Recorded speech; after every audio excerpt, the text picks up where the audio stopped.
میں نے اپنے پیدا کرنے والے کو کیسے پہچانا؟ ہم نے تجھے جانا ہے فقط تیری عطا سے، سورج کے اجالوں سے، فضاؤں کی خلا سے، چاند اور ستاروں کی چمک اور ضیاء سے، جنگل کی خاموشی سے، پہاڑوں کی انا سے، پرہول سمندر سے، پراسرار گھٹا سے، بجلی کے چمکنے سے، کڑکنے کی صدا سے، مٹی کے خزانوں سے، اناجوں سے، غذا سے،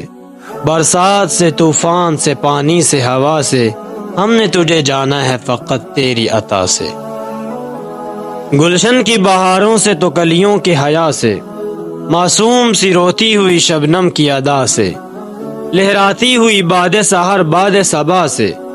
ہر رنگ کے ہر شان کے پھولوں کی قبا سے، چڑیوں کے چہکنے سے تو بلبل کی نوا سے، موتی کی نزاکت سے تو ہیرے کی جلا سے، ہر شے کے چھلکتے ہوئے فن اور کلا سے، ہم نے تجھے جانا ہے فقط تیری عطا سے۔ دنیا کے حوادث سے، خفاؤں سے، وفا سے، رنج و غم و آلام سے، دردوں سے، دوا سے، بچوں کی شرارت سے تو ماؤں کی دعا سے، نیکی سے، عبادات سے، لغزش سے، خطا سے، خود اپنے ہی سینے کے دھڑکنے کی صدا سے،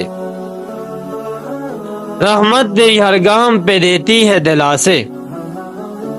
ہم نے تجھے جانا ہے فقط تیری عطا سے۔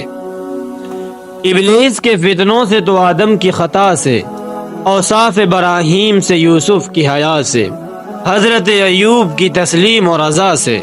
عیسیٰ کی مسیحائی سے، موسیٰ کے عصا سے، نمرود کے فرعون کے انجام فنا سے، کعبہ کے تقدس سے تو مروہ و صفا سے، تورات سے، انجیل سے، قرآن کی صدا سے، یاسین سے، طٰہٰ سے، مزمل سے، نبا سے، ایک نور جو نکلا تھا کبھی غار ہرا سے، ہم نے تجھے جانا ہے فقط تیری عطا سے۔